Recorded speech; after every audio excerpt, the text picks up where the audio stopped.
The gift of the Magi. Sweep up the debris of decaying faiths, sweep down the cobwebs of worn-out beliefs, and throw your soul wide open to the light of reason and of knowledge. Be not afraid to thrust aside half-truths and grasp the whole. Ella Wheeler Wilcox. All over the world, sick, weak, and devitalized men and women are searching for health and strength.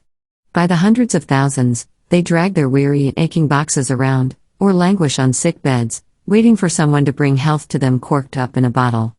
But real, lasting health was never found in pill boxes or medicine bottles. There is one method, and only one, by which it can be gained and kept. That method is by using the power of the subconscious mind. For a long time, the doctors pooh-poohed any such idea. Then as the evidence piled up, they grudgingly admitted that the mind might cure nervous troubles and even functional disorders. Even now, there are some who, as Bernard Shaw put it, had rather bury a whole hillside ethically than see a single patient cured unethically. They will give credit to no healing method outside their own school's tenets. Yet, as Warren Hilton has it in Applied Psychology, all the literature of medicine, whether of ancient or modern times, abounds in illustrations of the power of the mind over the body in health and in disease. And medical science has always based much of its practice on this principle. No reputable school of medicine ever failed to instruct its students in practical applications of the principle of mental influence at the bedside of their patients. A brisk and cheery manner, a hopeful countenance, a supremely assured and confident demeanor, these things have always been regarded by the medical profession as but second in importance to sanitation and material remedies, while the value of the sugar-coated bread pill when the diagnosis was uncertain, has long been recognized. The properly trained nurse has always been expected to supplement the efforts of the attending physician by summoning the mental forces of the patient to his aid. She, therefore, surrounds the patient with an atmosphere of comfortable assurance. And by constantly advising him of his satisfactory progress toward speedy recovery, she seeks to instill hope, confidence, and mental effort. To quote Dr. Didama, the ideal physician irradiates the sick chamber with the light of his cheerful presence. He may not be hilarious, he is not indifferent, but he has an irrepressible good nature that lifts the patient out of the slough of despond and places his feet on the firm land of health. In desperate cases, even a little harmless levity may be beneficial. A well-timed jest may break up congestion, a pun may add pungency to the sharpest stimulant. Dr. Oliver Wendell Holmes reduced this principle to its cash equivalent when he said that a cheerful smile might be worth $5,000 a year to a physician.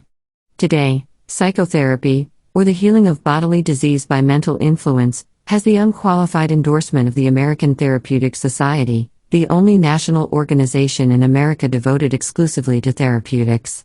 It has the enthusiastic support of men of such recognized international leadership in the scientific world and in the medical profession as Freud, Jung, Bleuler, Breuer, Prince, Janet, Babinski, Putnam, Garish, Sidus, Dubois, Munsterberg, Jones, Brill, Donnelly, Waterman, and Taylor.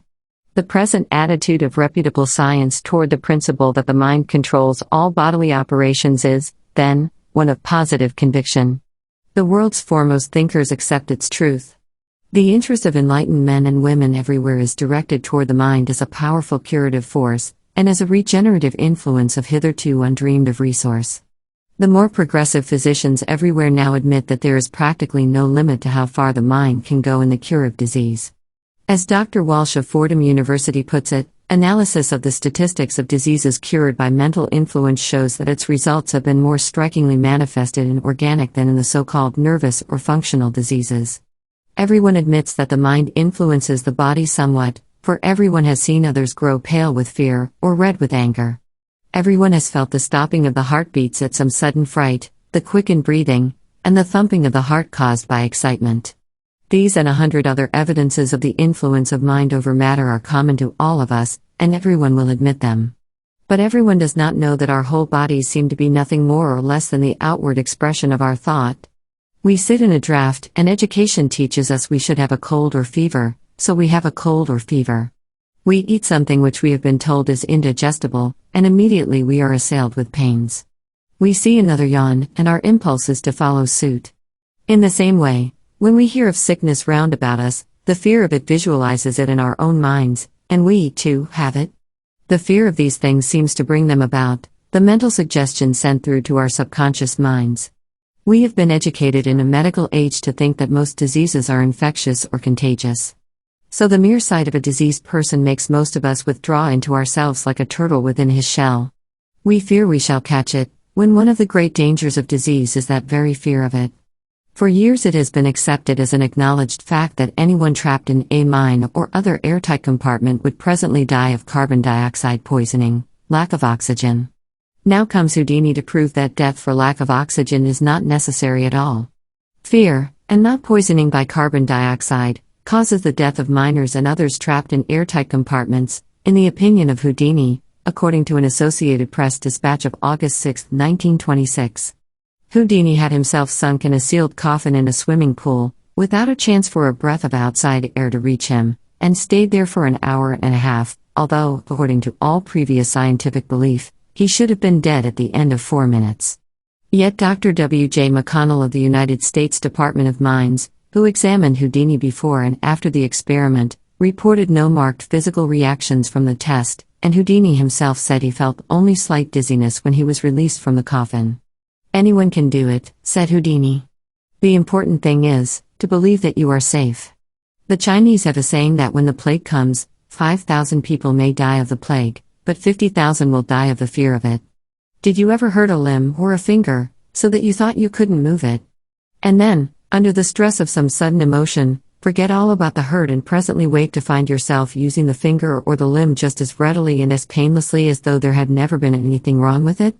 I have before me a clipping from the New York Times of March 29, 1925, telling of a cripple who had been paralyzed for 6 years, but under the spur of sudden fear, he ran up a stairway unaided, without crutch or cane. He had been treated in a number of hospitals, but because of an injury to his spine received in an auto accident, he had been unable to walk without crutches or canes for 6 years. The patient in the bed next to his own suddenly went crazy and attacked him, and in his fear, this paralytic leapt from his bed and ran up a flight of stairs. According to the report, the sudden fright cured him. Take the miracles of Lourdes, or of Saint Anne of Beaupré, or any of the dozens of shrines that dot the world. What is it that affects the cures? 2 things, desire and faith. What wouldst thou that I should do unto thee? The Savior asked the blind man who kept following and crying out to him. Lord, that I should receive my sight. And again of the cripple at the pool of Bethesda, Jesus asked, Wouldst thou be made whole? Sounds like foolish questioning, doesn't it? But you remember the story of the famous saint of Italy, who traveled from town to town healing the lame, the halt, and the blind. A pilgrim hastening to a town where the saint was expected, met 2 lame beggars hurrying away. He asked them the reason for their haste, to be told, to his astonishment, it was because the saint was coming to town. As they put it, he will surely heal us, and where will our livelihood be then? So it is with many people today, not beggars, mind you, but people in every walk of life. They have become so wedded to their ailments, they enjoy poor health so thoroughly, that they are secretly a bit proud of it. Take away their complaints, and they would be lost without them. You must have a sincere desire first. That is prayer. Then the faith, the kind of faith that Jesus meant when he said, Whatsoever ye ask for when ye pray, believe that ye receive it, and ye shall have it.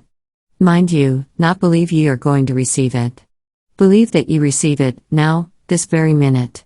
Know that the real you, the image of you held in universal mind, in short, the truth concerning every organ in your body, is perfect. Know the truth. Believe that you have this perfect image. On the day that you can truly believe this, carry this sincere conviction to your subconscious mind, on that day, you will be perfect. This is the faith that Jesus meant when he said, Thy faith hath made thee whole. This is the faith that is responsible for the miracles of Lord, for miraculous healings everywhere. It matters not whether you be Catholic or Protestant, Jew or Gentile. Desire and faith such as these will heal you. A month or 2 ago, I read in the newspapers of a farmer, blind for 2 years, who went out in the field and prayed that he should receive his sight. At the end of the 2nd day, his sight was completely restored. He was a Protestant. He went to no shrine, just out under the sky and prayed to God. Today I have before me a clipping from the New York Sunday of February 23, 1926, telling of Patrolman Dennis O'Brien of the Jersey City Police Force, who at the end of a novena to Our Lady of Help at the Monastery of St. Michael's in Union City, recovered the use of his legs, which had been paralyzed since the time, 2 years before, when a bullet had entered the base of his spine, severing the cord of motor and sensory nerves. He was a Catholic. Then here is one from the New York Sunday of June 26, 1926, telling how Miss Elsie Meyer of the Bronx, New York, was healed overnight of a tumorous growth that had troubled her for months. I realized last fall that there was an unusual growth on my body, she said. It might have resulted from the strain of lifting a trunk. I wanted to know what it was, and I first went to a doctor, who informed me it was a tumorous growth and likely to become serious. But I would not be frightened and refused to receive any medical remedies in the way of cure. I have been a believer in faith healing and a member of the Unity Society, a branch of the New Thought organization, for a number of years, so I went to a New Thought practitioner. While this seemed to help me, the tumorous growth remained.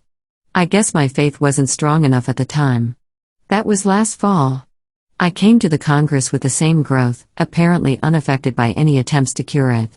But after attending the healing meeting at the Congress yesterday, I left with firm faith that I would get the healing I had asked for. When I retired, I noticed the tumor was still on my body, but when I awoke this morning, it had disappeared. The chronicles of every religion are full of just such miracles. And the reason for them is the same in every case: prayer and faith. Given these, no healing is impossible. Suppose we go back for a moment to the lowly amoeba, the first bit of animal life upon the earth. I know not whether you are fundamentalist or evolutionist. The facts are a bit harder to prove from the evolution side of it, so let us argue from that angle.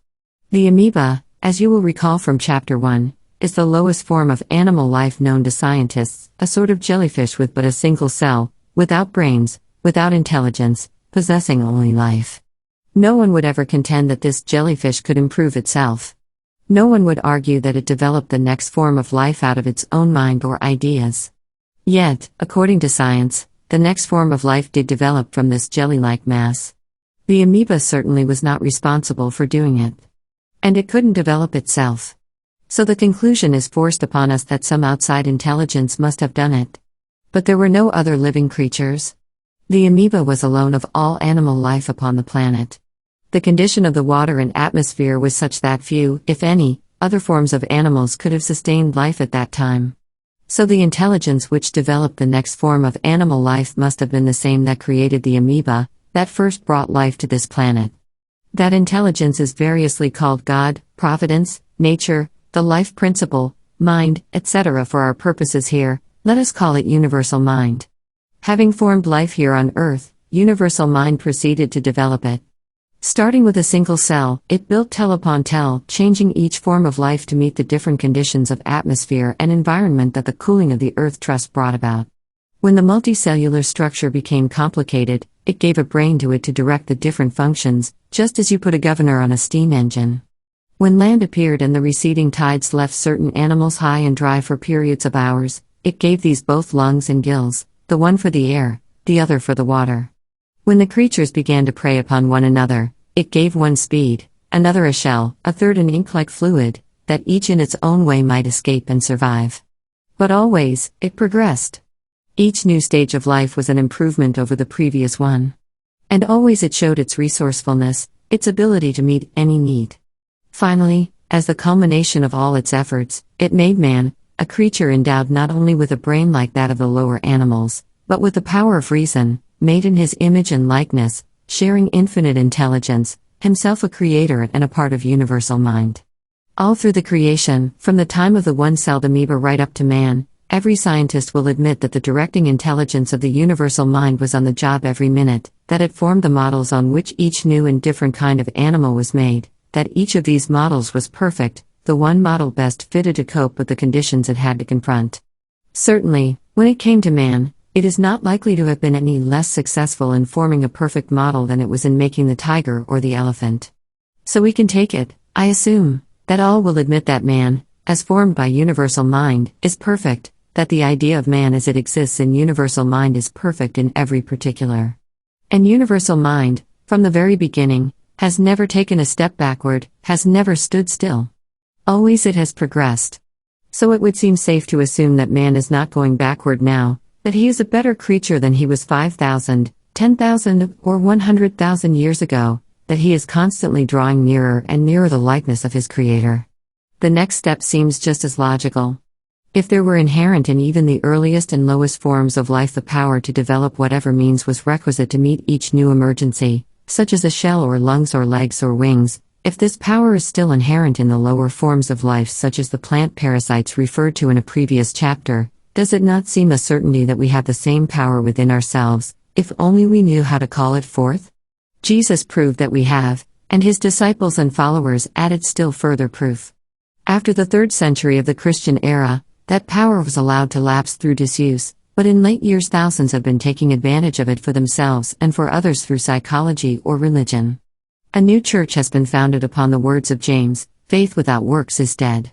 It differs from most churches in that it teaches that Jesus meant all that he said when he commanded his disciples to go, preach, saying, "The kingdom of heaven is at hand.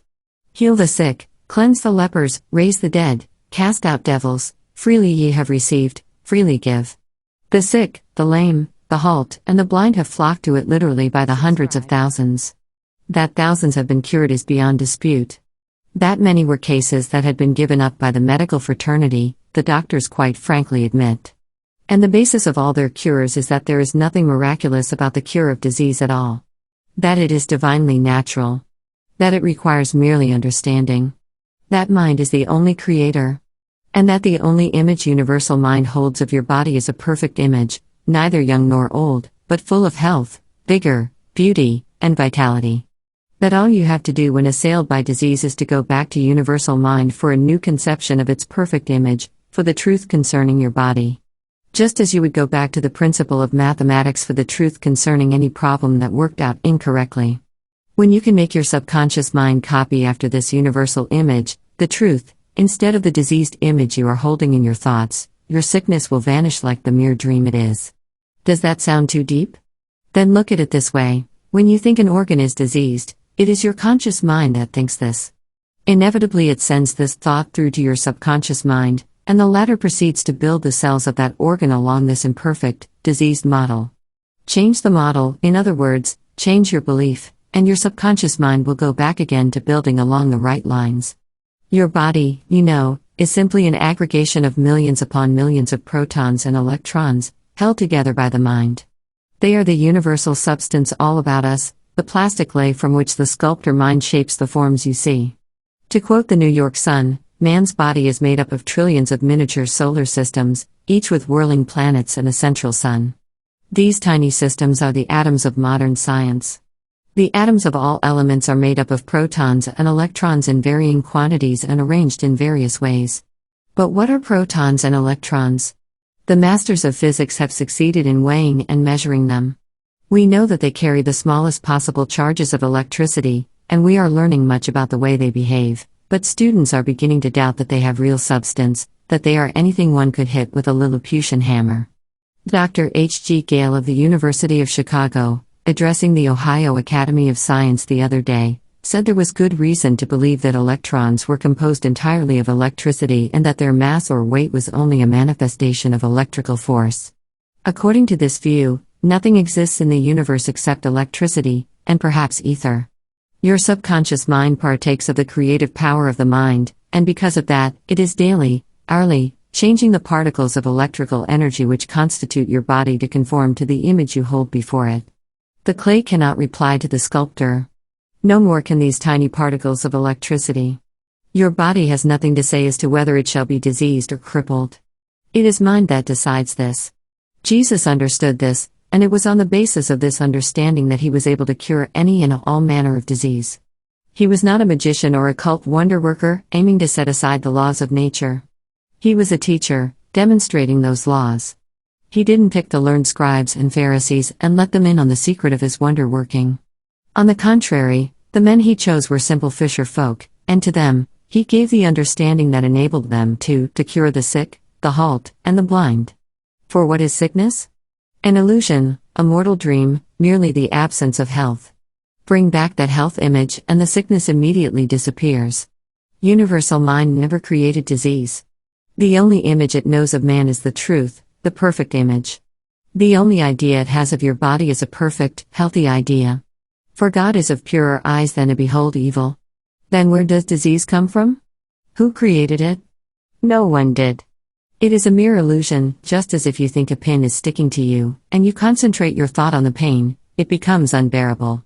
Yet when you investigate, You find that no pin was sticking you at all, merely a hair or bit of cinder lodged against the skin. How often have you had some fancied pain, only to have it promptly disappear when your physician assured you there was nothing wrong with you at all? It would be the same way with all sickness, all pain, if you would understand that it is merely fear or suggestion working on your conscious mind, and that if you deny this belief of pain or sickness, your subconscious mind will speedily make that denial good. Don't render that mind impotent by thoughts of fear, doubt, and anxiety. If you do, it is going to get like a working crew that is constantly being stopped by strikes or walkouts or changes of plans. It will presently get discouraged and stop trying. To quote Dr. Geo. E. Pitzer again, in proper, healthy or normal conditions of life, the objective mind and the subjective mind act in perfect harmony with each other. When this is the case, healthy and happy conditions always prevail. But these two minds are not always permitted to act in perfect harmony with each other. This brings mental disturbances, excites physical wrongs, functional and organic diseases. Our unconscious is a tremendous storage plant full of potential energy which can be expended for beneficial or harmful ends. Like every apparatus for storing up power, it can be man's most precious ally, if a man is familiar with it and, hence, not afraid of it. Ignorance and fear, on the other hand, can transform a live electric wire into an engine of destruction and death. Even as long ago as Napoleon's day, men had begun to get an inkling of this. Think that you are well, said the astute Talleyrand, instead of thinking that you are sick. The formula of the Quakers is that an energetic soul is master of the body which it loves.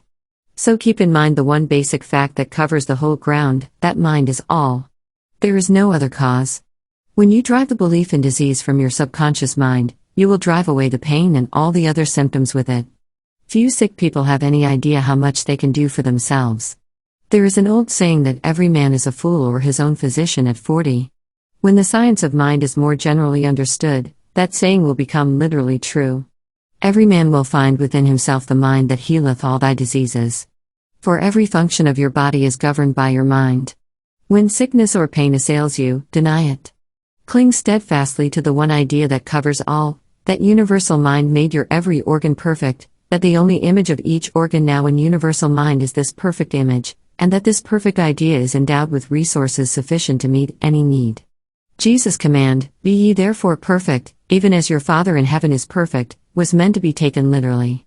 And it can be followed if we will model our bodies upon the image He holds of us in universal mind. We are all sculptors, you know, but instead of marble or clay, our material is the plastic energy, protons and electrons, of which we and everything in this world about us are made. What are you making of it? What image are you holding in mind? Images of sickness? Of poverty? Of limitation? Then you are reproducing these in your life. Banish them. Forget them. Never let them enter your thought, and they will never again manifest themselves in your life. You admit that the mind influences your body to some extent, but you think your physical organs hold a preponderance of power. So you depend upon them, and make yourself their slave. Know ye not, says Paul, that to whom ye yield yourselves servants to obey, his servants ye are to whom ye obey. By holding before yourself the thought that your organs are the master, you make them your master, and deprive yourself of the directing intelligence of your subconscious mind. When an organ ceases to function properly, you try to doctor it, when the part that needs attention is your mind. If you are running an electric machine, and the current becomes weak or is switched off, you don't take the machine apart, oil it, or tamper with it to make it run better. You go to the source of the power to find what is wrong there. In the same way, when anything seems wrong with the functioning of your body, the place to investigate is your subconscious mind. Your stomach has no intelligence, nor your heart, nor any other of your organs.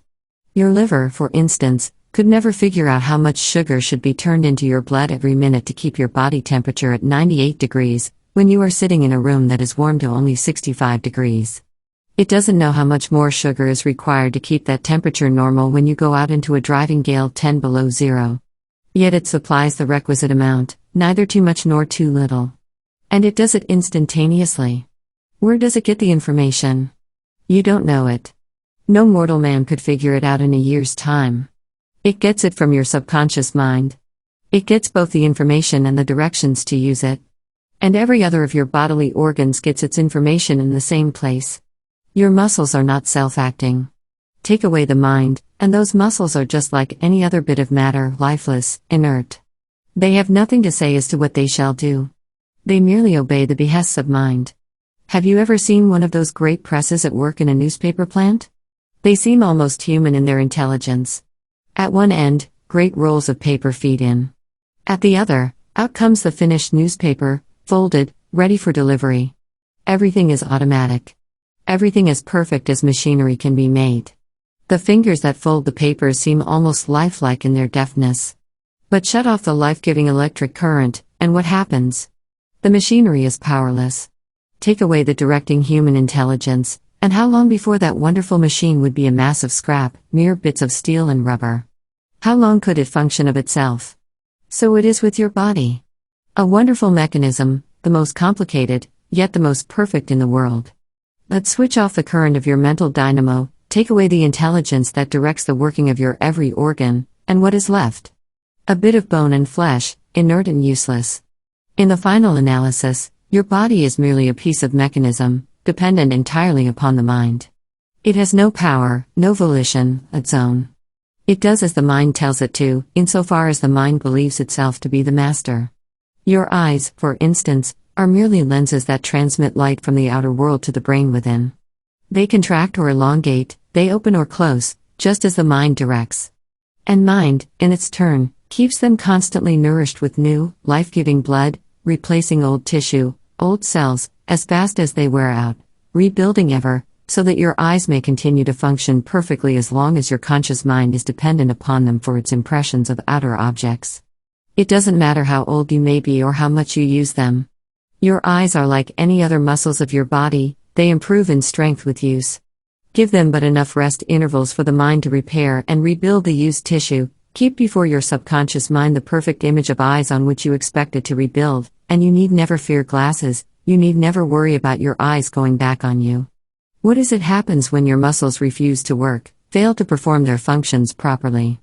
You are what has happened. You have switched off the current from some particular part. You have been holding the belief so long and so firmly that the muscles have the preponderance of power, that your subconscious mind has come to believe it too. And when the nerve or muscle suffers an injury, the subconscious mind, at the suggestion of your conscious mind, gives up all dominion over it. All disease, all sickness, all imperfections of the human body are due to this one cause, your belief that your body is the master, that it can act, that it can catch a cold, or become diseased, without the consent of the mind. This is the procuring cause of all suffering. One disease is no different from another in this. They are all due to that one erroneous belief. If you deny the power of your body over your mind, you can destroy all fear of disease. And when the fear goes, the foundation of the disease is gone. The way to begin is to refuse to believe or to heed any complaint from your body. Have no fear of climate or atmosphere, of dampness or drafts. It is when you believe them unhealthy that they are so to you. When your stomach sends a report of distress, when it tells you that something you have eaten disagrees with it, treat it as you would an unruly servant. Remind it that it is not the judge of what is or is not good for it. That it has no intelligence. That it is merely a channel through which the food you give it passes for certain treatment and selection. That if the food is not good, it has but to pass it through to the eliminatory organs as speedily as may be. Your stomach is entirely capable of doing this. Every organ you have is capable of withstanding any condition, given the right state of mind to direct it. The only reason that they succumb to sickness or disease or injury is because you tell them to. Men have fallen from great heights without injury. Men have taken the most deadly poison without harm. Men have gone through fire and flood and pestilence with not a scratch to show. And what men have done once, they can do again. The fact that it has been done shows that your body does not need to suffer injury from these conditions. And if it does not need to, then it would seem that the only reason it ordinarily suffers is because your fear of injury is the thought you are holding before your subconscious mind, and therefore that is the thought that it images on your body. In a dispatch from Stockholm to the New York Herald Tribune, dated January 18, 1926, I read that Dr. Henry Marcus and Dr. Ernest Salgren, Stockholm scientists, have been able, through hypnotic suggestion, to offset the effect of poisons on the human system to a marked degree. The scientists put 3 subjects into a hypnotic sleep and then administered drugs, carefully recording the effects on blood pressure and pulse, both with and without suggestion. When a drug that acts to increase blood pressure was administered without suggestion, the blood pressure readings ranged between 109 to 130 and pulse readings from 54 to 100. But when the drug was administered with the suggestion to the mind of the patient that it was merely so much harmless water, the blood pressures were from 107 to 116, and pulse readings were all less than 67. From which one would judge that it was the patient's belief that affected him, far more than any power in the drug. Bear this in mind when anyone tells you that certain foods are not good for you. You can eat what you like, if you do it in moderation. Just remember, no matter what you may eat, if you relish it, if you believe it to be good for you, it will be good for you. But, you may say, is not this like the tenets of a well-known religion? What of that? If certain fundamental truths have been uncovered by another, why not use them, regardless of whether or not we agree with the philosophy from which they are taken? To quote again from Dr. Richard C. Cabot of the Harvard Medical School, there need be no conflict. There is an opportunity for all sincere, humble-minded efforts. Let us have no persecutions and no interference with the spread of truth and light from any source. Indictments against movements as powerful and sincere as Christian Science and preventive medicine are anachronistic. Let us all get busy along our own lines. With malice towards none, with charity for all, let us bind up the nation's wounds. It has often seemed to me that if all the churches would take a leaf out of the book of ordinary business practice, forget their differences over dogma, and simply profit by the example that Mary Baker Eddy, discoverer and founder of Christian Science, has given them of building up an enormous following almost overnight, they would be much the better off thereby. For what was it brought men and women into the church in such vast numbers in the early day of Christianity? Healing. What was responsible for the phenomenal growth of the Christian Science church? The healing of thousands of people of any and every kind of ill. What is it that people go to any church for? To pray, and to find how to get an answer to their prayers. Show them the way to do this, show them the way to heal themselves of all their ills and lacks, and you will need to worry no more about the crowded theaters and the empty churches. If this be treason, make the most of it. The moment any symptom of illness shows in your body, vigorously deny its existence. Say to yourself, my body has no intelligence. Neither has any germ of disease. Therefore neither my body nor the disease can tell me I am sick. Mind is the only cause. And my mind has not directed them to make me sick. The only image of my body that my mind knows is a perfect, vigorous, healthy image. And that is the only image I am going to build on. Then forget the image of disease. It is only an illusion, and can be dispelled like any other illusion. Keep in your mind's eye the image of perfect health, of vigorous, boundless vitality. Your body cannot say it is sick. Therefore, when the belief of sickness assails you, it must come either from your conscious mind or from outside suggestion. In either event, it is your job to see that no belief of sickness reaches your subconscious mind, that no fear of it, no thought of it, is imaged there. To treat one who has already succumbed to the belief of sickness, explain to him, as I have explained to you here, that his body has no power for sickness or for health, any more than a log of wood has. That his body is merely an aggregation of millions of electrons, particles of electrical energy, really, subject wholly to his mind. That these particles of energy have neither substance nor intelligence. That they are constantly changing, and that the forms they depend entirely upon the images he holds in his own mind. His body is, in short, a mental concept. It is an exact reflection of the thought he is holding in mind of it. If he has been sick, it is because he has been holding sickly, weak, and unhealthy thoughts in his mind. If he wishes to get well, it is first necessary for him to change his thought. Instead of doctoring the machine, he is to go direct to the powerhouse and change the current. Let him repeat to himself, night and morning, this little formula: there is no permanence to matter. The one surest thing about it is change. Every cell, every tissue in my body is constantly being renewed. The old, worn-out tissues are being torn down and carried away. New, perfect ones are replacing them. And the model on which those new organisms are being rebuilt is the perfect model that is held in divine mind. For God made man in his image. That image was perfect then, is perfect now. It is the only image that divine mind knows of me. It is the only image on which my subconscious mind is ever again going to pattern its rebuilding. Every minute of every day, I am growing more and more into the image of God, the true likeness he holds of me in his thought. If he will do that, if he will bear in mind, that matter as such has no feeling, no intelligence, That it is the mind that feels, the mind that directs, and therefore he has nothing to fear from any external causes, his fear of the disease will vanish. And the patient does not exist who will not speedily recover when his fear of the disease is gone. Verily, verily, I say unto you, said Jesus, if a man keeps my saying, he shall never see death. And again, this is the life eternal. Is, you will notice, not shall be. The mind is God's way of utilizing his energy, says the Reverend William T. Walsh, rector of St. Luke's Church, New York City, in his book Scientific Spiritual Healing. God evolved the subconscious mind. It is his gift to us like all else that we possess, and because it is from him, we should give thanks and learn to use it intelligently. God has so fashioned us that we do not have to give conscious attention to the vital processes. He has given us what is called the subconscious mind, which looks after all the vital functions.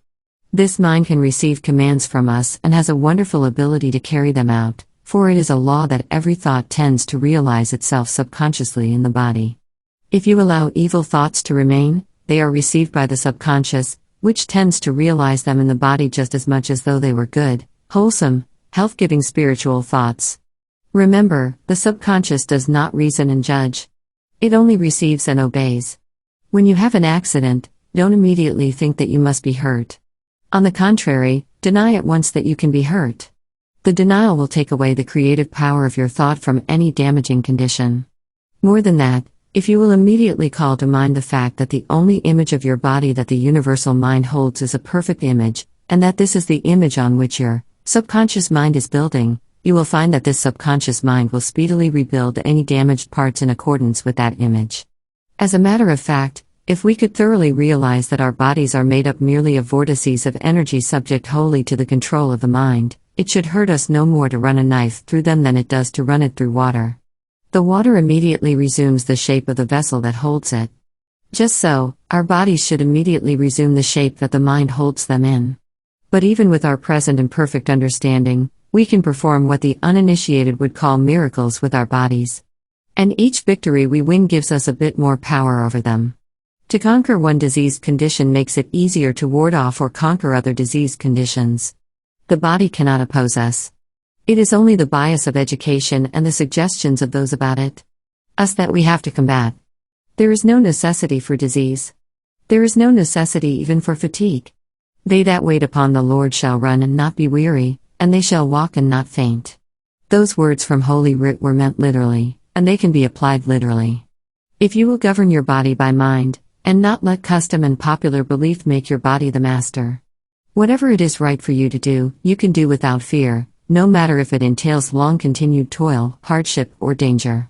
Depending upon it, your mind can call to your aid all the forces of nature if they are necessary to your emergency. Therefore I say unto you, quoth the Master, take no thought for your life, what ye shall eat, or what ye shall drink, nor yet for your body, what ye shall put on. Is not life more than meat, and the body than raiment? Diet, exercise, and rules of health never kept anyone well of themselves. Often they attract the mind to the subject of sickness and thereby foster it. Dieting is good insofar as it prevents gluttony. Temperance is just as important in eating as in drinking alcoholic liquor. But you can eat in moderation anything you like, anything that you relish and believe to be good for you, without fear of its disagreeing with you. Reasonable exercise, too, is fine for both the body and the mind. Provided you do not make a fetish of it. It isn't the exercise that keeps you well, it is the mental image you hold in your thought. The exercise merely helps to impress that mental image on your subconscious mind. Electrical treatments, skin tonics, alcohol rubs, etc., all are useful only to the extent that they center the attention of the subconscious mind upon the parts affected. Exactly the same results, even that pleasant little tingling of the skin, can be affected by the mind alone. I remember reading an article by Mrs. Vance Cheney, telling how she cured herself of paralysis of the legs in just that way. After lying for months under the care of doctors and masseurs, she tired of them and decided to depend entirely on her mind. So, several times a day, she would utterly relax in every nerve and muscle, then consciously send her thought down along the nerves of her legs to her feet. Presently there would be that little tingling sensation in her feet, evidence of increased circulation, followed after a time by a feeling of drowsiness. A few weeks of these treatments completely restored the use of her legs. The same effort can be made to throw off any physical trouble. Put your hand upon the part affected. Try to visualize that organ as it should be. See it functioning perfectly. Believe that it is working normally again.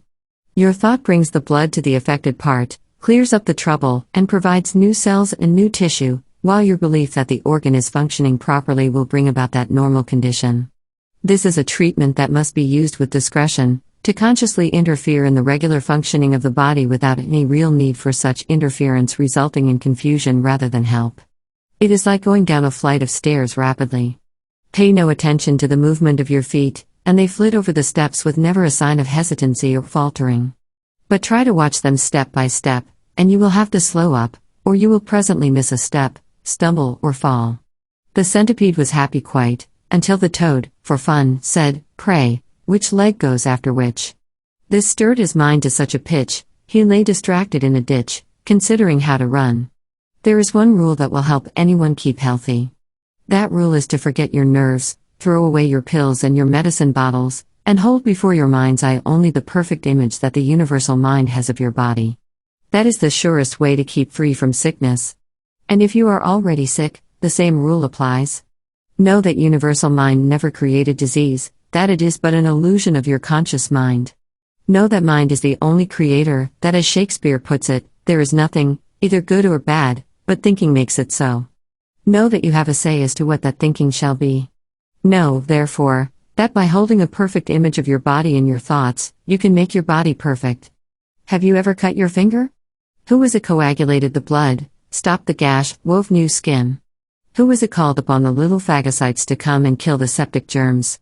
Not your conscious mind, certainly. Most people don't even know there are any such animals. Their conscious minds don't know the first thing about healing. Whence comes the information? Whence the directing genius? Where but from the same intelligence that keeps your heart and lungs on the job while you sleep, that regulates your liver and your kidneys, that attends to all the functions of your body. That intelligence is your subconscious mind.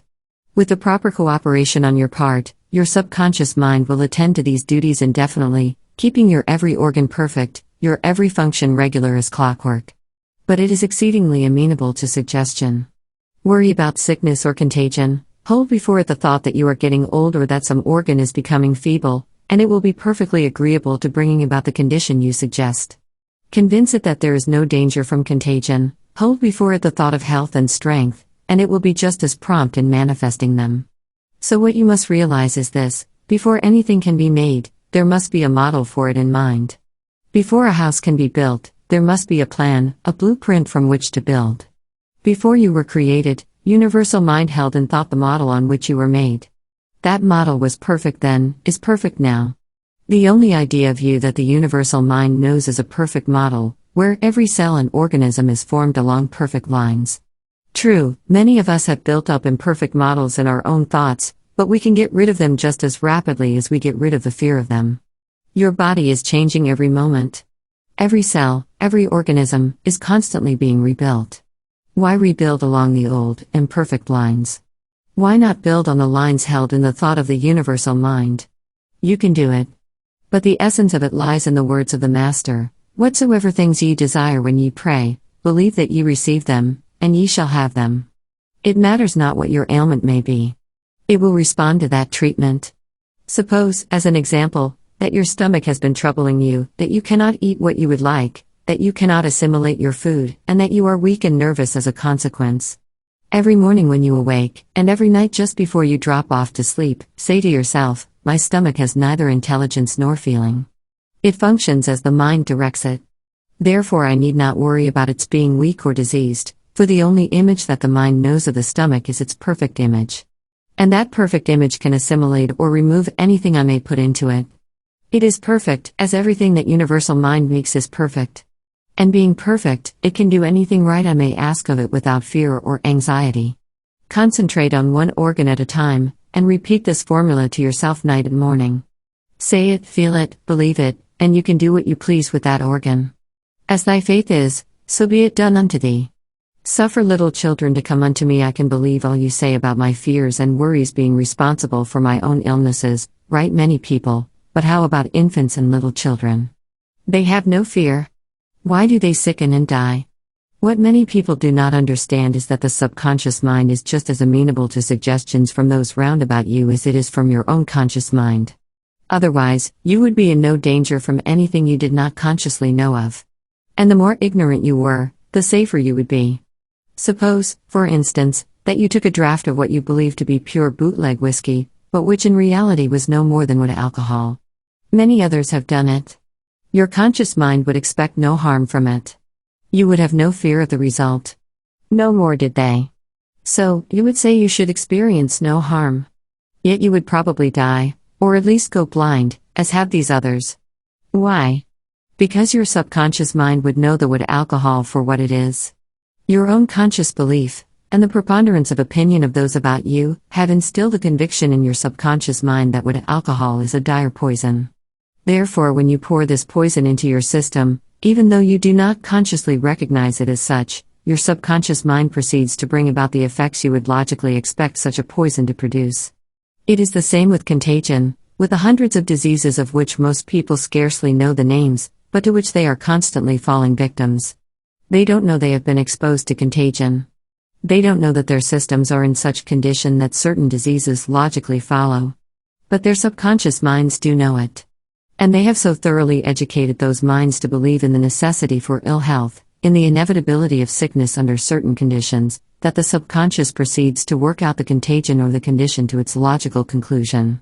Grown people can change these subconscious convictions by the proper counter-suggestions, consciously given. But young children cannot reason. They accept the beliefs that are held by the generality of mankind, or that are strongly suggested to them by those nearest to them. That is why babies and young children fall such easy victims to the fears of disease and contagion of their parents and those about them. That is why worry over a seeming epidemic so often results in the children catching it, even when they have apparently been in no way exposed to the contagion. Man, says a famous writer, often has fear stamped upon him before his entrance into the outer world. He is reared in fear, all his life is passed in the bondage of fear of disease and death, and thus his whole mentality becomes cramped, limited, and depressed, and his body follows its shrunken pattern and specification. Is it not surprising that health exists at all? Nothing but the boundless divine love, exuberance, and vitality, constantly poured in, even though unconsciously to us, could in some degrees neutralize such an ocean of morbidity. But the remedy is just as simple. Know that your children are primarily children of God. That the image He holds of them is perfect. And that His perfect image has within itself every power necessary to ward off disease of any kind. Put your children actively under His care. Throw the responsibility upon Him. Depending upon it, when you do this in the right way, no harm can come near them.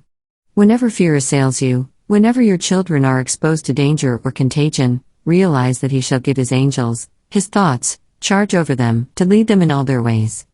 If your children are sick or ailing, read these thoughts aloud to them just as though you were talking to a grown person. Only address yourself to their subconscious minds. Read over the past few pages. Repeat to them the little formula outlined above, adapting it to their own particular need. Above all, believe it. Your faith will work just as great wonders for your children as for yourself. Never doubt. Never fear. Go at your problem just as you would approach a difficult problem in mathematics. In mathematics, you know that the problem does not exist for which you cannot find the solution, provided you follow the rules and work in the right way. As long as you do your part, the principle of mathematics will do the rest. It is the same in all of life. Don't worry. Don't fret. Go at your problem in the right way, no matter how difficult it may seem. Follow the rules herein laid down, and you can confidently look to the principle of being to bring you the answer. Boy. The kingdom of heaven is like unto a treasure hid in a field, the which when a man hath found, he hideth, and for joy thereof goeth and selleth all that he hath, and buyeth that field. This field is your own consciousness, a treasure you find within yourself, which others cannot see. But you know it for the indwelling Spirit, the Father within you, and are willing to sell all that you have because this treasure is worth more than all other possessions. If you have begun to realize this treasure, and use it even in a small way, the most wonderful thing that can happen to anyone on this planet has happened to you. What does it mean? It means that an ordinary human being, afflicted with all the sufferings and fears and worries and superstitions of the average man, has learned the law of being. It means that he has acquired a power above all that of his would-be destroyers. It means that he has put his foot upon the rock of life, that the doorway of heaven is open before him, and that all the good is as free to him as the air he breathes. There hath not failed one word of all his good promises. And we declare unto you glad tidings, how that the promise which was made unto the fathers, God hath fulfilled the same unto us. Surely we have every reason to be grateful for all the good round about us. Surely we should be thankful for the infinite power that has been given to us. And being truly grateful, by the way, is the surest evidence of real faith that there is. Faith, you know, is the substance of things hoped for, the evidence of things not seen. Remember, when Jesus raised Lazarus from the dead, how he first prayed, then thanked the Father for answering his prayer. There was not yet any material evidence that the prayer had been answered. But Jesus had perfect faith in the Father. And it was justified. Immediately he had given thanks, Lazarus came forth from the tomb. The world today is so much more wonderful than it was to former generations. Mankind has begun to glimpse its illimitable powers. The whole world is plastic and sensitive to new ideas. The soul of man is finding itself, and learning its relation to the infinite. The veil between the visible and the invisible is being drawn aside. Through seeing the Father do the works, we are becoming more assured of our own power, beginning to assert the Father that is within us. We know that, given the right understanding, the works that Jesus did, we can also do. We recognize his miracles as divinely natural laws, part of God's continuous plan. So let us go with him unto the Mount of Vision, taking as our motto his words, "See that thou make all things according to the pattern showed thee in the mount."